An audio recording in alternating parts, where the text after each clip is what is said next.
नमस्कार दोस्तों, स्वागत है आप सभी का 100 न्यूज़ में। इस वक्त हमारे साथ कविता किचन की जो करता धरता है वो मौजूद है, जो कि हर घर के हाउस होल्ड नेम्स में जानी जाती है, घर घर में फेमस है। इनसे बात करते हैं। ये हमें एक इवेंट में आज मिल गई थी।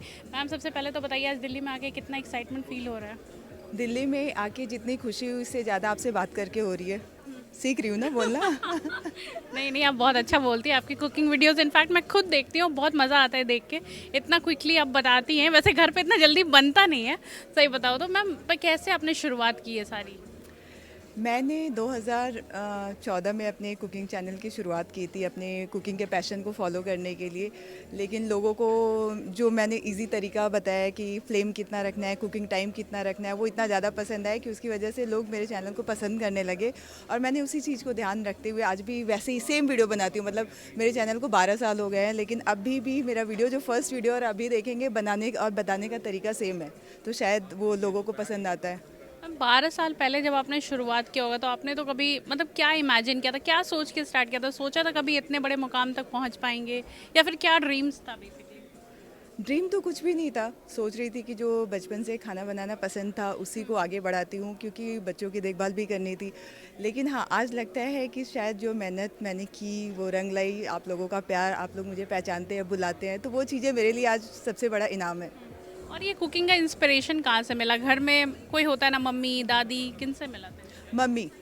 सबकी कुकिंग इंस्पिरेशन मम्मी होती है, और मम्मी हमेशा किचन में काम करती रहती थी और मेरे को बोलती थी, मैं गैस पे इतनी देर खड़ी नहीं हो सकती, मैं बैठ के चॉपिंग करती हूँ, तुम तड़का लगाओ।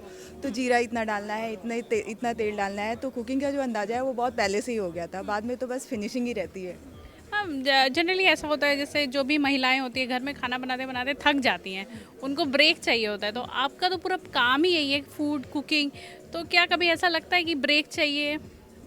मेरे को लगता है कि हर किसी को ब्रेक चाहिए कुकिंग से या घर के कामों से। और घर के जो मेंबर होते हैं, मेल मेंबर, हस्बैंड या पापा होते हैं, उनको अपनी वाइफ को, अपनी सिस्टर को, अपने डॉटर को हर थोड़े दिन पे एक वेकेशन पे ले जाना चाहिए, उनको घुमाना चाहिए कि तुम्हारी जगह सिर्फ किचन तक ही नहीं है, तुम हमारे लाइफ में बहुत इंपॉर्टेंट हो। उनको स्पेशल फील कराना चाहिए, ताकि उनको लगे कि हाँ, हम इस परिवार में सिर्फ खाना बनाने के लिए नहीं है।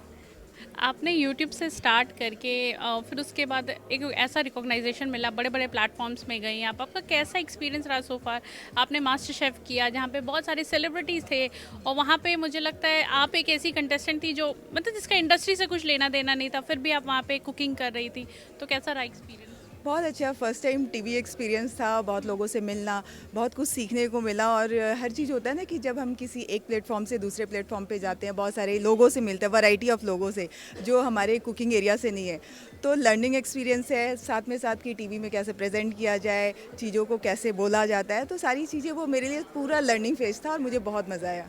जब आप घर पे कुकिंग करती है तो आपको पूरा सेट होता है माइंड में, ये बनाना है, ऐसे करना है, वैसे करना है। और जब मास्टर शेफ वगैरह होता है उसमें क्या होता है, एक डिश दे दिया जाता है या फिर एक कोई भी चीज़ दे दिया जाता है और इसके आधार पे बनाना। तो उस वक्त क्या दिमाग कैसे काम करता है? उस वक्त पे बस एक्सपीरियंस काम आता है कि अगर आपको बोला जाता है कि आप इस डिश को ऐसे बनाओ, मतलब टेस्ट आपको उसमें इडली का चाहिए, जो फ्लेवर है वो देसी होना चाहिए, लुक में अलग कंट्री का दिखना चाहिए, तो उस समय आपका जो एक्सपीरियंस है वो काम आता है कि हम सेम डिश में सेम फ्लेवर कैसे ला सकते हैं। तो वो मास्टरी करनी पड़ती है, दिमाग को बहुत दौड़ाना पड़ता है, बहुत सोचना पड़ता है, और उसके बाद से वो एक डिश कंप्लीट होती है। तो मास्टर शेफ एक अलग लेवल का स्किल है और उसमें बहुत सारी चीज़ें सिखाई जाती है। और मुझे लगता है कि मेरे लिए वो बहुत अच्छा एक्सपीरियंस था, जिससे मैंने बहुत कुछ सीखा। मैम, मैं दीपिका कक्कड़ के भी व्लॉग्स देखती हूँ जहाँ पे आपने उनको एक फ़िश का रेसिपी रिसेंटली शेयर किया था, जो उन्होंने बनाया भी ट्राई किया। तो किस तरह का बॉन्डिंग है उनका? और जब से उनकी तबीयत ख़राब रही, कभी बातचीत, मतलब डिश आपने डिश भेजा है तो बातचीत तो हो ही रही होगी। तो क्या बोलना चाहेंगे आप? दीपिका बहुत ही अच्छी है, मैं उसकी खुद ही फ़ैन हूँ। और जब हम सेट पे मिले थे तो इतना कैजुअल हमारी बातचीत होती थी, ऐसा लगता था कि हम स्कूल में साथ में पढ़े हैं। और जब एक एपिसोड था जहाँ दीपिका को बंगाली फ़िश करी बनानी थी, तो मैंने, दीपिका को कुकिंग तो बहुत अच्छी आती है, मैंने बस थोड़ा सा सजेस्ट किया कि ये चीज़ इसमें डालने से थोड़ा सा बंगाली टेस्ट आता है, क्योंकि मैं बंगाल से हूँ। तो मैंने अपने रीज़न का और जो मेरा कल्चर था उसका फ़ायदा उठा के मैंने उनको सजेस्ट किया, जो उनके काम आए। और अभी जब दीपिका की तबीयत के बारे में पता चला कि वो ठीक नहीं है, तो मैं बात करती रहती हूँ और भगवान से प्रार्थना करती हूँ कि वो जल्दी ठीक हो जाए और सब कुछ सही हो जाए। और जो भी लोग आपको देख रहे हैं, इतने सारे लोग आपको फॉलो करते हैं, आपकी तरह बनना चाहते हैं और अपने अपने फील्ड में एक्सेल करना चाहते हैं, उन सबको क्या मैसेज देना चाहिए? मैं सबको यही बोलना चाहूँगी कि अभी डिजिटल प्लेटफॉर्म ऐसा है कि अब आपको कोई टेंशन नहीं है। अगर आप में कोई भी टैलेंट है, चाहे खाना बनाने से लेके, अगर आपको स्टिचिंग आती है, रंगोली आती है, कुछ भी, तो अब आपको ये नहीं सोचना है कि मेरे को यहाँ जाना है। आपको सीखना भी इसी प्लेटफॉर्म पे है और बनाना भी यही है और लोगों को दिखाना भी यही है। तो ये एक प्लेटफॉर्म ऐसा हो गया कि जहाँ पे घर बैठे लोग बहुत कुछ सीख सकते हैं, कर सकते हैं, अपनी आवाज़ दुनिया तक पहुँचा सकते हैं और साथ ही साथ पैसे भी कमा सकते हैं। तो ये अपॉर्चुनिटी हम सबके लिए बहुत अच्छी है। Thank you ma'am. Thank you so much.